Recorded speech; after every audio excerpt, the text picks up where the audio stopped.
Hi, everyone. Welcome back to another episode of the Reframe series. You are joining us for season 2, and we hope this podcast helps you unpack what it means to be Desi locally and globally.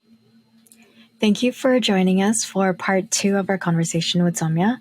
So in this portion of the podcast, we're going to delve a lot more into what happened after Saumya graduated, her challenges with working in the US due to immigration issues, and her pathway and career in returning to India. So please enjoy this conversation and hit the like and subscribe button so we can continue to grow. So when you finished your studies and you came back to India and began working on this project, can you tell us a little bit about that whole process? And then what made you so interested in doing this kind of like climate change and urban planning work? Absolutely. So, there are a lot of sort of ways I can answer this because it was a lot of reasons that kind of led to me pursuing this project. In terms of like just the climate part of it, I would say that all my curriculum in both my bachelor's, like undergrad and grad school, both were heavily like around environmental planning. So although like I did sustainable development, my focus was sustainable development, but it was always sort of anchored around environmental planning principles, right? And I kind of was really interested in that always. But I wanted to see how urban planning can sort of contribute to climate mitigation, climate action, because it definitely has a huge role to play, right? So then, like by subject or like choosing while picking the right job, I thought this was like the best fit in terms of project for me. But how I led to sort of picking projects in India is a bit of a larger conversation, in the sense that it was so international students in the US. We have like something called OPT, so like a practical training. We're given an optional practical training work permit, which enables us kind of to work there. If it's a STEM course, then it enables us to work there for 3 years. If it's a non-STEM course, then a year. So falling in the non-STEM course, after graduating, I had a year there, and then the whole like work visa official H-1B processes kick in, right? So the visa situation was already like quite dicey there, in the sense it was getting harder to get visa because it was not being very well promoted, by the federal. I'm just gonna say it. They were not really promoting immigration at that time, and I worked for a public, I worked for a public agency there. I worked in the homelessness department, and sort of it's all federally funded, right? So they really, but I have to say, like the people in the office, they have to be like really, they did everything they could to keep me. Like they fought their tooth and nail. But it's just really sometimes you're dependent on the federal sort of guidelines, and you've got to abide. So the visa situation was not happening, panning out the way I was hoping it would. And at the same time, I think COVID had started hitting, like it wasn't completely there. But so I think in December 2019, we started hearing about it. And in general, it just felt like already immigration was kind of difficult. And then with the new thing, it was going to be sort of far more difficult to get H-1B if it was not going to be sponsored by the the sort of employer, right? So then I thought, instead of and like around that time, so many of my friends who also could not get their employers to file H-1B, they took up like a second master's, or they sort of took up like other kind of coursework, the technical kind of coursework that would let them stay for a couple more years. But I don't know, it felt like really to me, I mean, each to their own, but to me, it felt like really kind of desperate, and it made me feel like hopeless, in the sense like, that the staying here was the only option I had. And like, I must stay here no matter what kind of an environment was created. Like, yeah, the US, it offers huge opportunities. And like, I think It's a great place for people. That's why like we have so many people coming to the US, to like sort of flourish in their careers. But like it felt for some reason it was like you have to be here, like nothing else can happen outside of it. And then I don't like being in those kind of situations. So every time I'm told that this is all you can do, I'll be like, no, then I don't want it. So then I was like, well, I mean, I've still gotten home, right? Like I can just go back to India and like I'll see what I can do there. And because I felt like every time kind of feel very confined, it makes you feel confined. It's like that same thing with like me not being wanting to pursue like one stream. The minute I start feeling confined, it makes you feel like claustrophobic, and then it makes you feel like if you cannot then get your work visa, then it makes you kind of feel hopeless and it's really difficult. So then everyone around me, it was a really depressing time because none of my friends were getting their visas. None of us were sort of being offered it by employers, and a lot of them were leaving for their home countries, but with this kind of dejected spirit that, oh, we couldn't make it. And then I didn't like the way, and I was like, no, I'm just going to choose to sort of go then, because it feels very hopeless and desperate, and it feels like there is no other option. But like our own home countries are also doing a lot of work, and it's not such a bad idea, I thought. And everyone, like, the reaction I got from people around me, like my own friends in the US and my family in India, my friends in India, everyone thought like this was like career suicide. They were like, they could not believe. They're like, why? They were like, why do you want to come back? Like, it's the US, it's like the land of opportunities. You gotta do something to stay. And I was like, no, well, okay, I might go there again for a PhD, but like, I don't want to get a second master's just so that I can stay there, because I've been very sort of emotionally attached to like the universities I've gone to. And there's like a lot of like I almost talk about it in like an almost spiritual sense, like what it did to my life. So I thought just pursuing another master's felt very sort of reckless and untrue to me.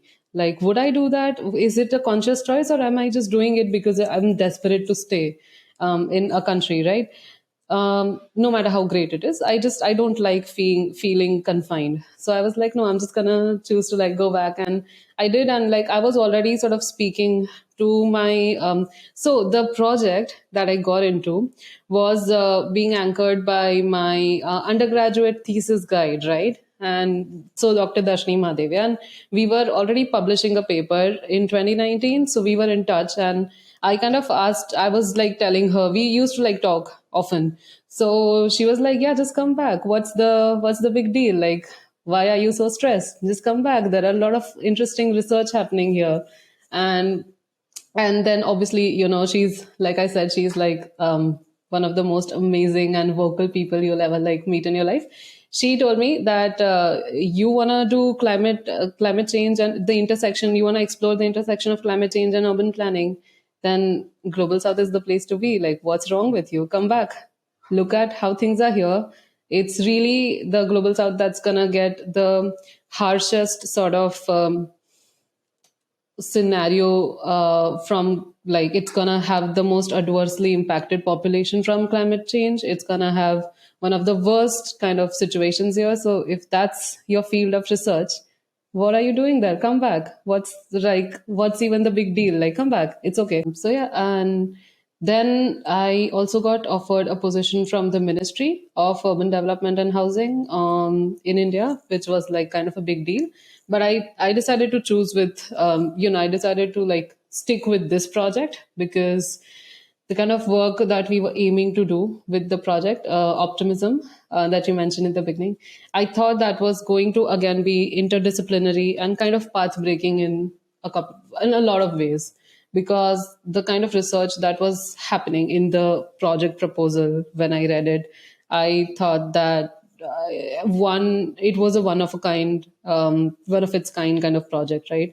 It had never been done, especially never had been sort of looked at in an city of the global south, in an Indian city. People were not exploring those kind of connections, and I thought that would sort of make me sort of go ahead in the game as well, but also enrich me as a researcher. And I've always been passionate about equity challenges. Hence, like all my internships have also been in centers that look at equity and the social aspect of climate change, social aspect of planning. So I thought this was the perfect project. So I like, and it was the best part. It was also like in my hometown with my sort of all dissertation guide, right? So I already had a working relationship, and I felt very comfortable, and it felt like coming back home, like, the way they say. Yeah, it felt almost like natural to me, but it was like a big deal. It was made into a big deal. My relatives, everyone around me in India, and my friends over there. Yeah.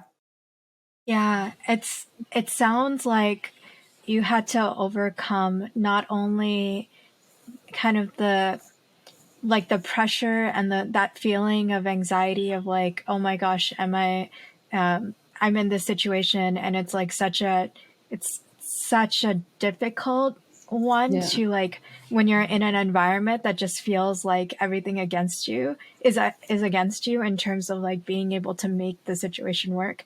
And then like the the your closest people to you are making you feel like the alternative is like Yes. bad, when in reality, like, and it's like India is beautiful, and it's like it has your Yeah. friends and family. It's like it has like it's developing, and there's so many great amazing things coming out of it. I would love the opportunity to work there.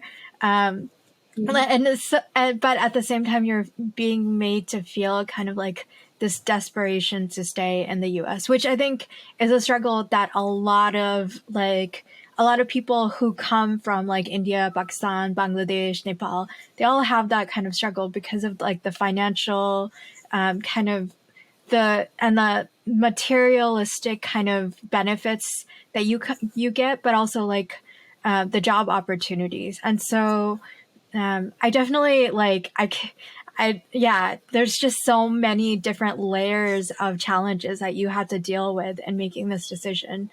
And but it sounded like you landed on your feet, and I'd love to know, like, I know you talked about it a little bit about like starting to work on this project, but can you tell us about the project and the kind of work that you're doing? Because I mean, I read your bio and like your work sounds so interesting, and I definitely, like, just in reading it, I'm like, wow, this is like so intriguing, and there's so many different pieces to it.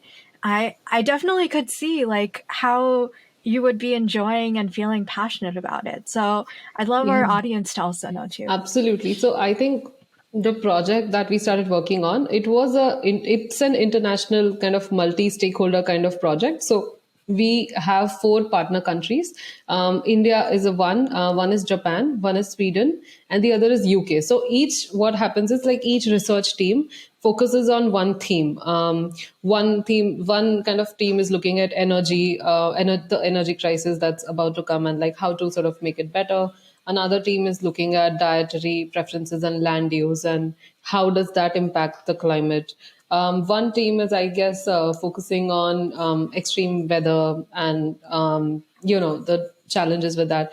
And the team that we're in, like Indian team, which is housed at Ahmedabad University, and it's a collaboration between the School of Arts and Sciences and Global Center for Environment and Energy, right? So even the team in here is also so interdisciplinary. So basically we focus on urban transport. So we were looking at how can Indian cities have a sustainable pathway. So in that conversation, we try to like actually ground the study instead of just having a conceptual theoretical understanding of how can transport in India be low carbon. We kind of did a lot of scoping activities, which is where, like, I mean, I think we did like a lot of analysis of how we can make transport low carbon in India, and how can that kind of forward climate action, but at the same time, we can also make it socially sustainable because the kind of transport profile India has is very unique. It's not like the rest of the world.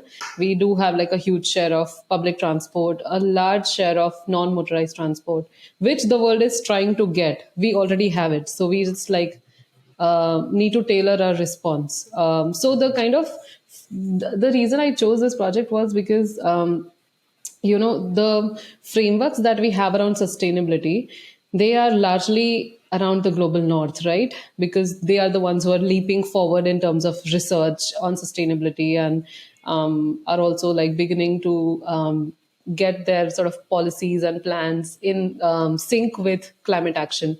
But like it hasn't been explored very much in the global south, especially in Asian cities. So we thought that creating a framework where we can assess how urban planning and especially urban transport can forward climate action, at the same time preserve the equity issues, was going to be like our contribution into the sort of field of research on and the ongoing research on sustainable development goals and how they kind of the new urban agenda, all of these things that we usually sort of discuss at the international platform. We thought that we really needed to ground it in Indian cities. So we took examples we did two case study cities.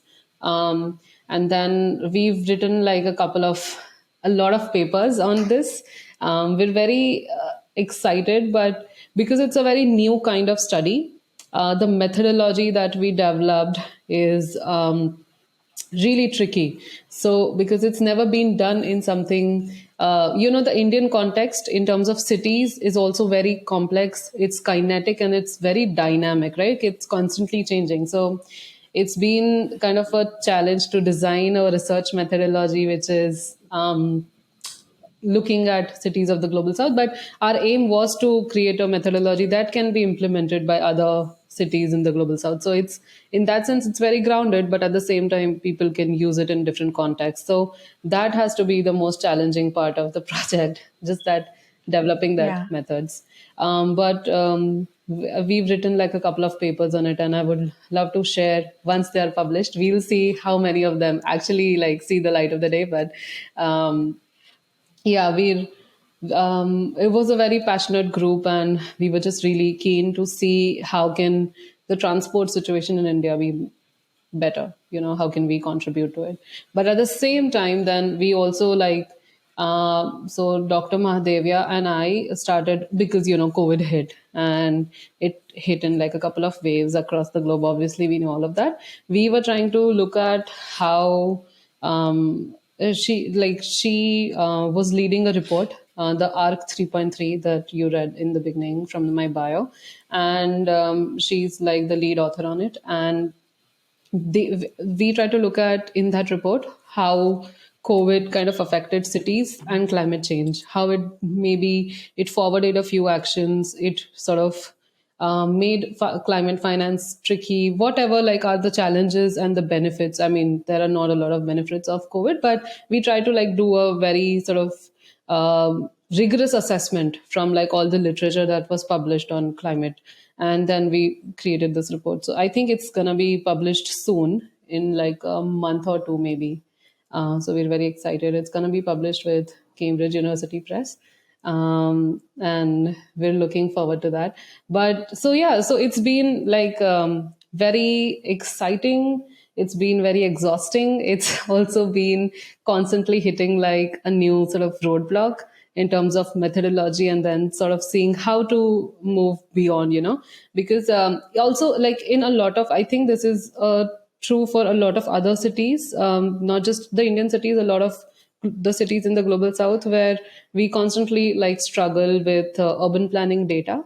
Like more often than not, we have to be the ones collecting it if we are doing research, and that also then makes it very challenging, because then in the middle of COVID we had like our surveys happening, and it was quite challenging. We're like trying to survey these thousands of people, trying to get focus group insights on how to forward things, and then it was just challenging because of the lockdown and then of all the stay-at-home orders and whatnot. So yeah, both the products on their own way have been very challenging.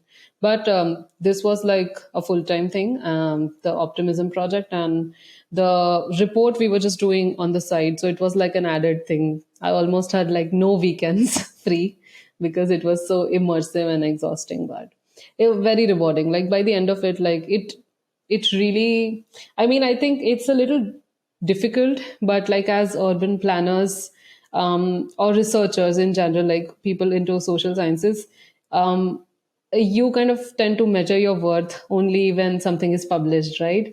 So till like your research doesn't get peer reviewed and published, you kind of don't feel how important it has been.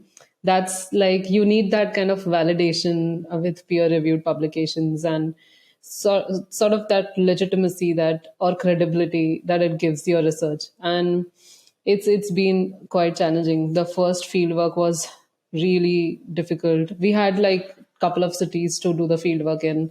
So yeah, I just like, I'm really like praying, like fingers crossed. I'm just hoping everything we've written gets published, because that's kind of, unfortunately, that's the only way you can tell that it was a useful research. Yeah. Yeah, that makes a lot of sense. And like especially when you're developing your career, you want to have authorship on Yeah. those types of projects. Yeah. Um, but it's also just the work itself and developing the methodologies and kind of coming up with ways of collecting data and even just figuring out how to do these measurements in a way that could be replicated and used as a model for other institutions. Like that's incredibly like challenging and rewarding work, Yeah. because you're really at the front lines in a lot of ways and coming up with new and innovative thought processes for how to approach these challenges.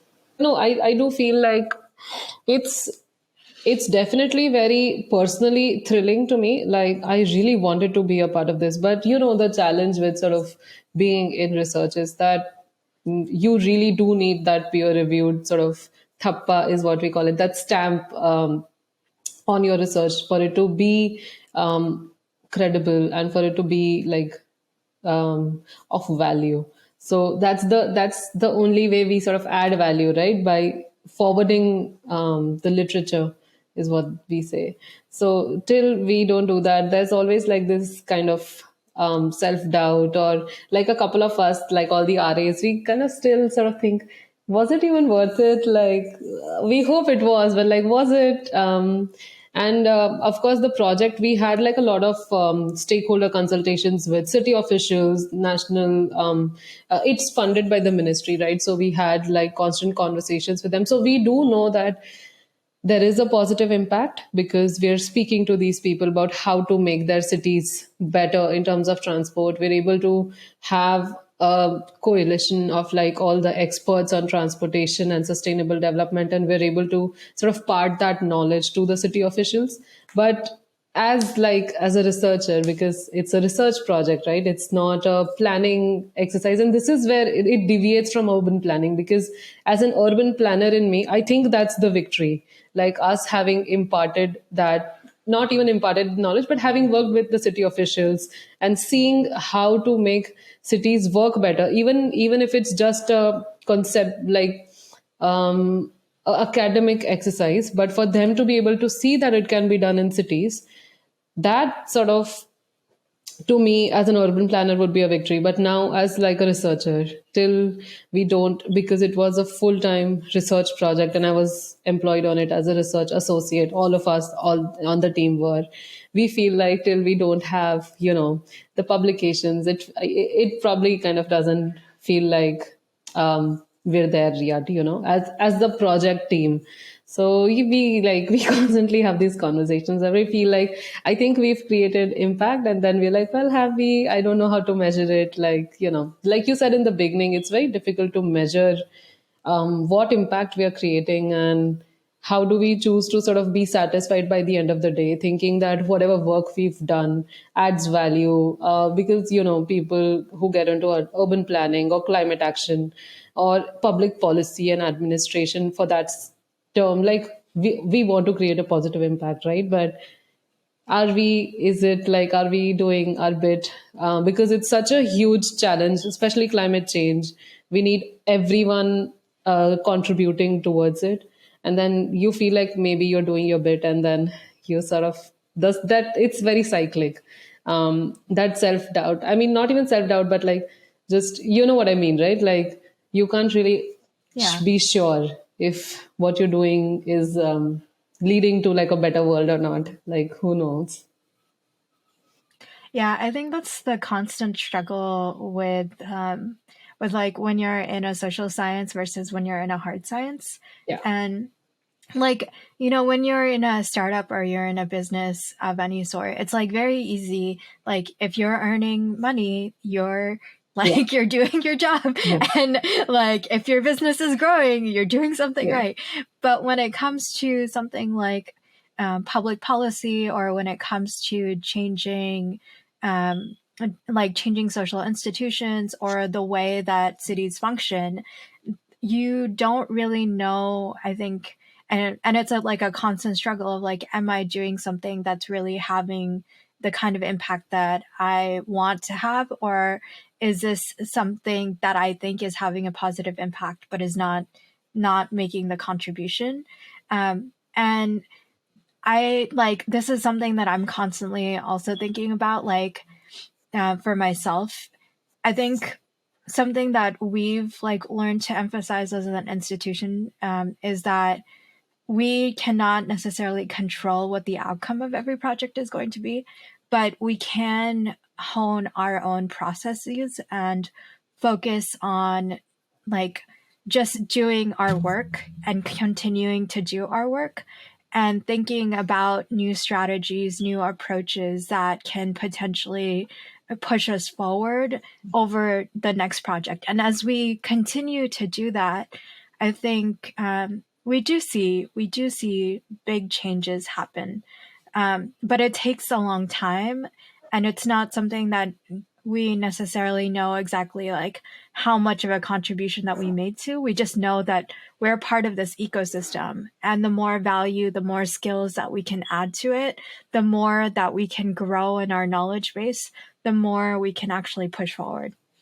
At least that's what I personally feel, having been in like doing research that's a little bit more focused on collaborating with community activists and like working with local governments, but really trying to provide them with data that they can use that's going to push forward decisions. And I think I think as you know, like, and you were sharing in your time as doing this project, that like in talking to government officials, you definitely feel like you had a positive impact. But the value of your research is only seen like as powerful in an academic context when you have like your strength and methodology and your approach and your rigor is like an external body is able to see that and validate it. Exactly. So like it's a weird thing where it's like you feel like, okay, I think that I'm doing the right thing and I built these relationships, and it's like the people that I wanted to be able to understand and like learn from our work are learning from that, but then how is this external body going to see the value of what we've done? Absolutely. No, and also, like, I mean, absolutely agree. It's kind of a dichotomy right there.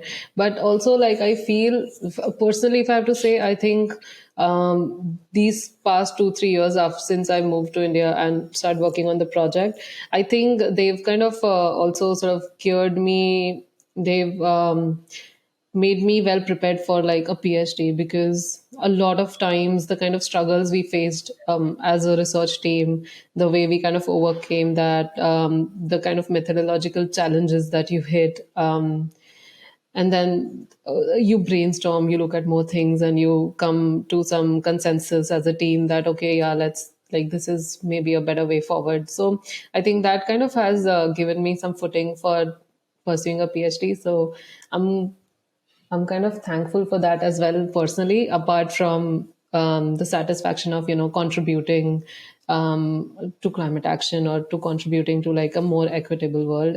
I think like also personally, it's been great. I wouldn't lie. It's been very exhausting because it's like you are venturing into the unknown. It felt like at a lot of times, but it's also, I do feel like after all the, hard work and some sleepless nights that we put in, I do feel that it has prepped me for a PhD. So hopefully soon we'll see. But yeah. Yeah.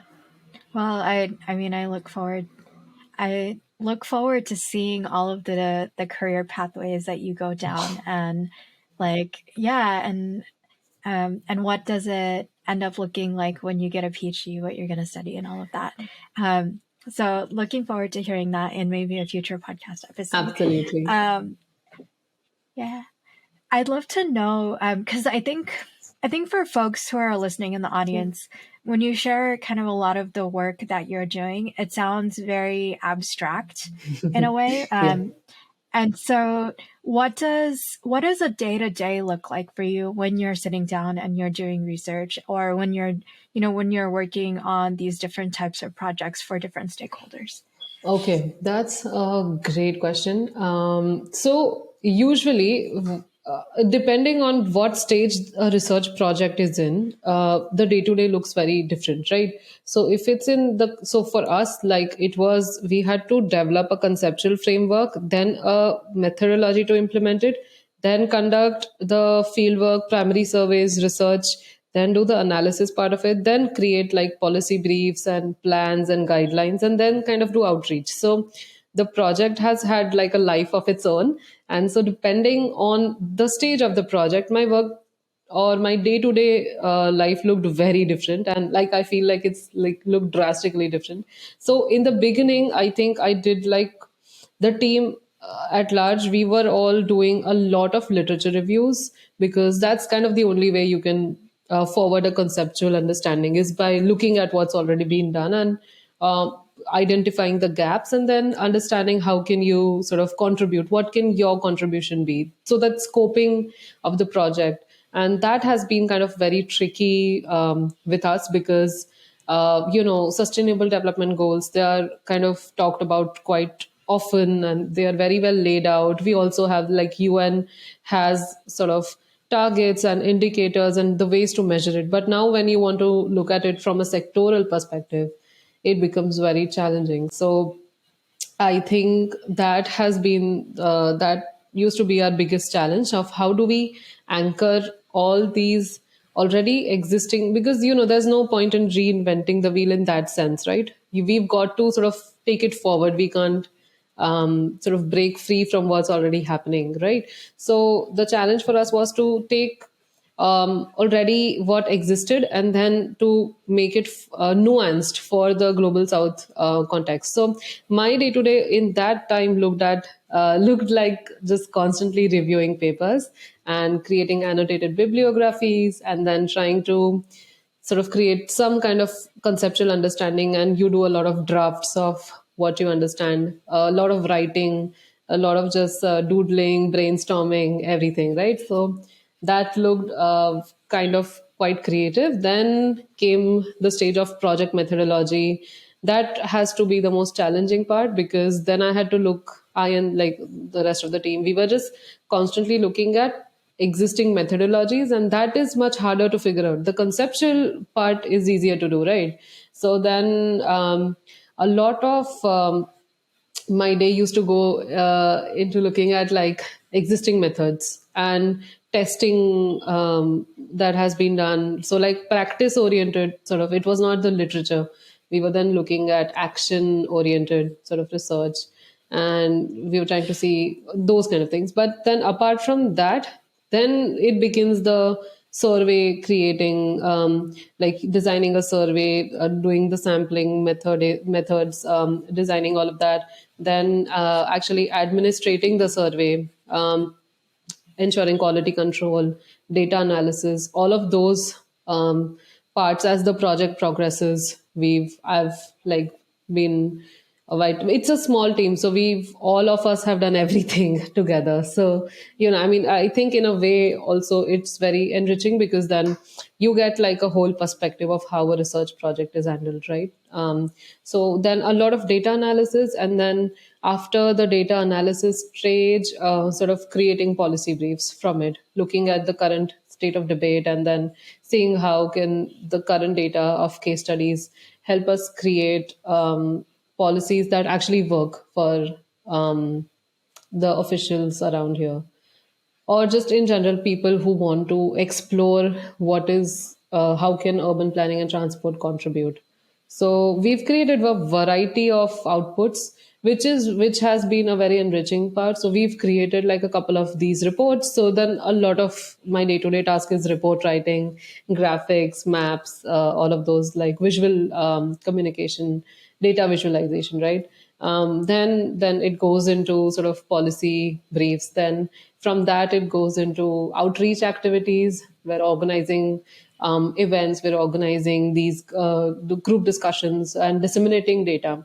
So it's like the yeah with the project, my sort of job, day to day kind of activity looked very different. And towards kind of the end, it was a lot around outreach, because we were trying to get the word out, like I said, with the city officials, with the ministers, and with also the larger transport planning experts and cohort. Like we just recently had a workshop, end of September, I think. It was like a national level workshop. We had experts from the country, we had city officials, we had people from the ministry, we had sort of everyone discussing what's happening in urban transport in India, and how can. So a part of it was the research project that we're in. We just disseminated that data. We showed people how we did everything, and then it was to anchor towards a larger conversation on how to promote sustainable urban transport in India. So I that was I was kind of very happy with the way that turned out, because that kind of made me see how the small kind of this research piece fits into the larger narrative of like the urban transport at a national level, right? And then the way we were discussing brainstorming ways forward or pathways, then sort of that's when you kind of realize that you're adding value. So that day to day looks very different. And then depending on, I think it would also depend on the project. So currently, for example, now that I work with the center and we've wrapped up the project, I'm looking at a lot of different projects. So then right now my day to day also involves looking for call for proposals, looking at sort of research fundings and grants, then kind of looking at how can we forward the outreach from the center, because the center does a great outreach. We have an outreach program, and we have a lot of different avenues of outreach. So we do seminars, we do workshops. Then we recently wanted to do, like we've done that in the past, I think already, but we wanted to expand it. It's called Teachers for Sustainability. So actually, my current boss, Dr. Meenal Pathak, she is also fantastic. And actually, so the center hosts the Intergovernmental Panel on Climate Change. It is UN's body to tackle climate change. And basically, we have three working groups there, working group 1, 2, and 3. And we're very, very fortunate that the co-chair for working group 3 is Professor P.R. Shukla, and he's here with us. He heads the center, and he's a distinguished professor here at the university. So the center actually gets a lot of different projects, which is also really interesting. Like we get projects from like refining building codes for climate science, or like climate just mitigation, to looking at green spaces, and to kind of also looking at mangroves and their role in like blue carbon capture, green carbon, all of that. Like we sort of it's yeah. So we get like a variety of projects, and I was really fortunate to have sort of been in touch with these people and to have landed a job here, because now we're kind of looking at how to promote climate action climate awareness, all of that among the youth. So we have a lot of these outreach programs that we do from the center. And so Professor Pathak, she has worked extensively on designing curriculum around climate awareness and education. So very fortunate to have. So now that's like an upcoming thing for me. So it's very dynamic. Like my day to day doesn't look the way, like, doesn't look same every day. It looks very different depending on what's coming. I definitely understand that, because when even in our research and work for different projects, it does vary significantly based on what stage you're at. That sounds really amazing, and it sounds like a lot of really amazing work must be coming out of the university. Okay, so kind of like ending on this, I'd love to know, what is the advice that you have for folks who are listening to this conversation and are like, oh my God, she sounds amazing. I want to be like her. I want to help solve some of India's most rigorous challenges through this research and urban planning work. How do I get involved, and how do I figure out if this is something that I would be interested in?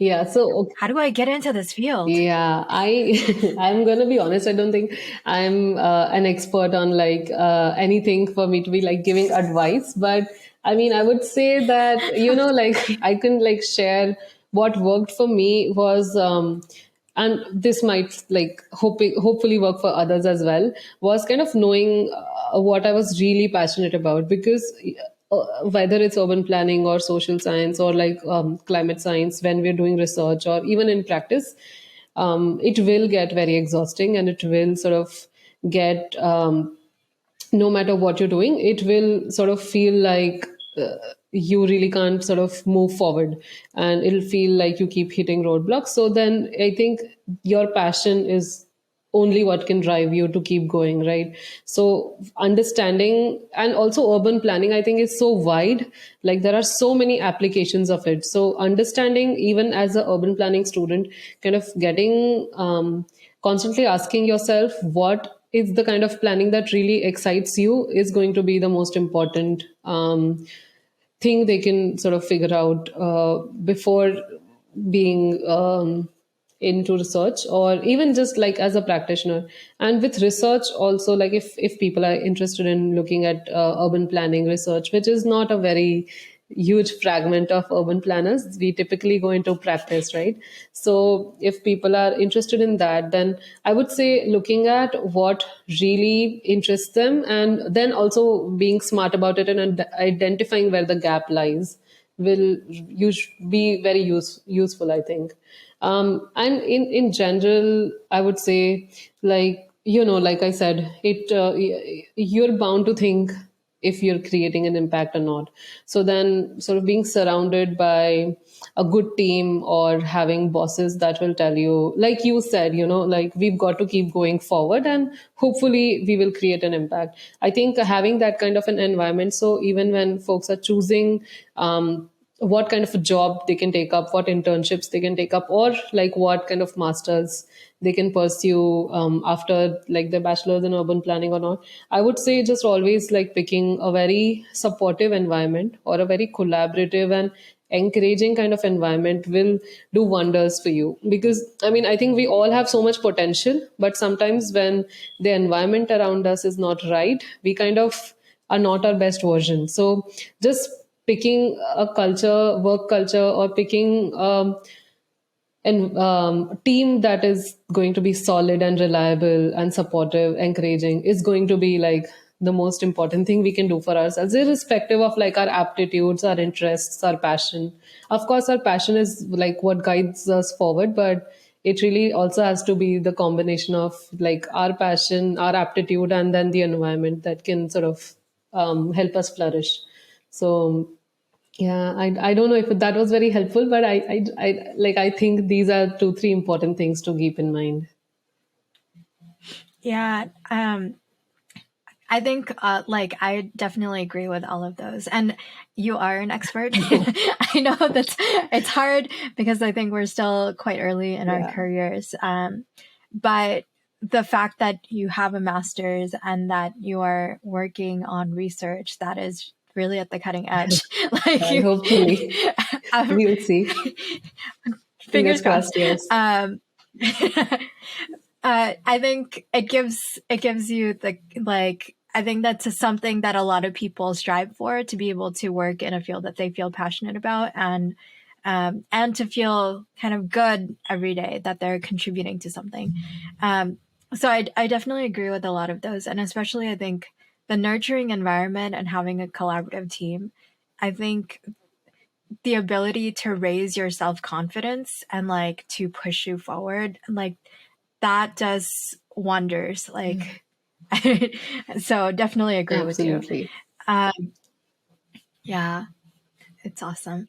And also just the way that you've been thinking, and the way that you really spoke with folks, and your previous professors, to be able to figure out like, this is an area that would be well suited to me based on both my interests and where there are gaps in knowledge that I could be able to fill. And it's an area that I can grow into. So you took a lot of guidance and advice in figuring that out, by really talking to those who you saw as experts in that space. So I think that is really valuable advice, and worth, like, for folks who are trying to figure it out for themselves to know.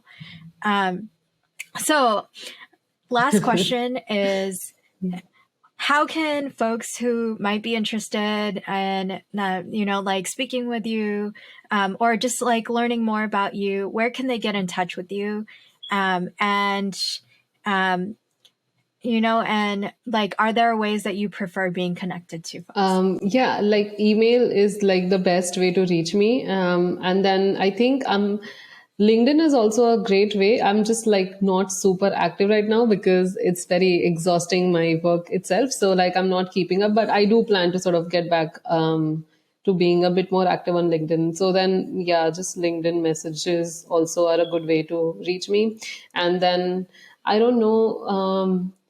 If people prefer Instagram, but yeah, I'm very accessible on Instagram as well. So yeah, all of those three things, I'll sort of send you those details. And then if they want to like know more about the work or like read any of the research that we've been doing, if that interests people, then I'll send the link to the website, because everything we publish in other journals also we link there, and whatever we publish in house also we sort of link there. So it's like a good place to like look at how urban planning, climate change, everything sort of pans out in terms of research. So yeah. And they're Yeah, welcome I'll to be sort sure of to. attend, like, sorry. And on the website, there are like a lot of links to events and seminars that are happening. So where there are like a lot of qualified experts speaking on very specific topics. So if people are interested, they can like just keep looking at that. Yeah. Yeah, definitely. So I will be sure to link all of those in both the description for the YouTube channel and for those listening to the podcast in the notes. So please do check them out. I know I personally am going to when you send them to me. I've looked at the website for your workplace already, but I'd love to see some of the journals and the kind of really interesting work that's coming out of the center. Yeah.